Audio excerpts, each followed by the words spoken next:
Back in the book segment tonight, part 2 of our look at spring break. Once again, this report is not for children and maybe not for some adults. It contains graphic video. In South Carolina, 20-year-old Sarah Merritt is dead after falling 60 feet from a hotel balcony. She was on spring break there. And all over the country, college students are socializing, most of it harmless, but some of it is pretty flamboyant and can be dangerous. Now, the factor observed binge drinking, drug taking, exhibitionism, and other questionable activities on South Padre Island in Texas. And here's what some of the students told us. There's a lot of liquor being drank out here, I'm not going to lie, but beer's bebeing drank a lot of. Binge drinking is the label. Sometimes this regular drinking can turn into it, I guess, when you just... Hey, whoa! Yeah. Hey, whoa! I got 30 cans for $12.49. Kids are definitely drinking to get drunk. That's what everyone wants to do. They just want to drink and party. Drink as fast as possible and have a good time. It's just fun to do it, you know, you just feel so much better. I found them back too, you know. You put that 10 beers, and then you open the hoses? You drink all day, 10 a.m. to 5. Hopefully the girls drink them just as fast. You rest for an hour or two, and then you go back out. Yeah. It's only 4 years of your life, so live it up.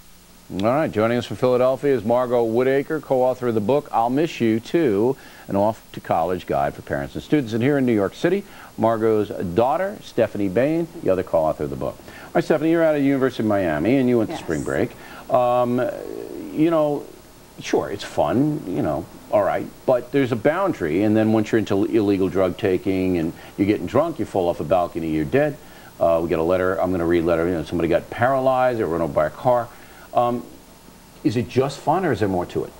Well, I think students set out just to have fun, but I think a big thing is they're taking a break from school, they're taking a break from academia, and they're going places that they feel that they can let loose and that there really are no consequences, and that's the things they need to realize. There is. When you went to these places, did you say to yourself, hey, I'm going to do X and I'm not going to do Y? Did you have a game plan? No real game plan. The only game plan I had is to, number one, always be in control of myself and to watch out for my friends.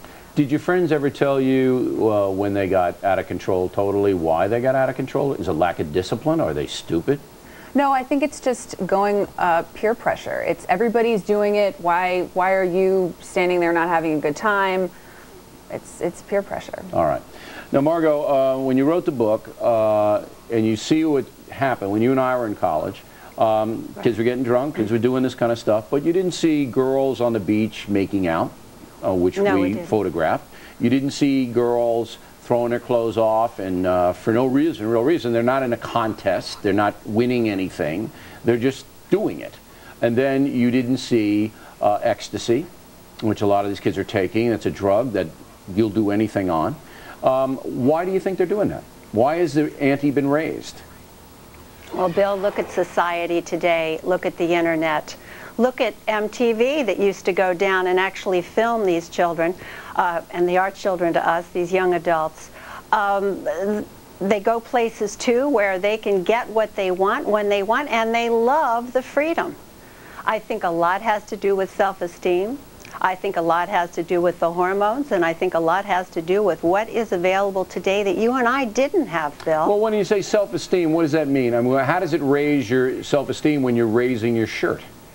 Well, it doesn't, but I think there's a whole attention thing, and they think it's cool. Again, look at the internet, look at some of the shows that we're showing on TV. Let's face it, you see a lot more than you and I did back when we were watching television. Now, do you make a judgment about that? Do you judge Do it? I? Yeah. As a mother, you're darn right All right, so I do Steffany engaged in any of this when she was on spring break, and she'll never going to tell you. You know that. Well, yeah, Steffany's not going to tell you what she did. But if you found out about it, what would you say to her? Oh, I'll tell you exactly what I'd do, Bill. If I saw her flashing her body on Fox or whatever, you better believe I'd be on the phone and try to find her as fast as I could. And what would you say? I'd be shocked. What would I say? Well, first of all, I'd try to see it and say it in person. If I had to get on a plane and fly down and talk to her eye to eye, because we've had a good communication that way during our years, I'd say we need to talk. And what I'd say to her is, what the heck was going on in your mind to do that? Now, I know alcohol's related to it, or drugs, and we don't have control. None of us do. We don't either, Bill, at our age, with too much to drink or the wrong substance. But I would need to have that eye-to-eye conference with her. I would want to hear what she had to say, and I'd want her to know how I was not pleased with that. And you weren't pleased because? Well, I don't think it's the way someone should act, especially for attention. And if that's self-esteem, then there are problems. Yeah. Well, I would, you know, if it happened to me, I'd just say you demeaned yourself. It's demeaning. You're better than that. That's a great way of putting it. You're better than that. You don't have to be that common. What Ladies? does that do for you? Yeah. Doesn't do anything. Get you on this, the fact. Right. Ladies, thanks very much. And next we'll wrap things up, the most ridiculous item in some of your men.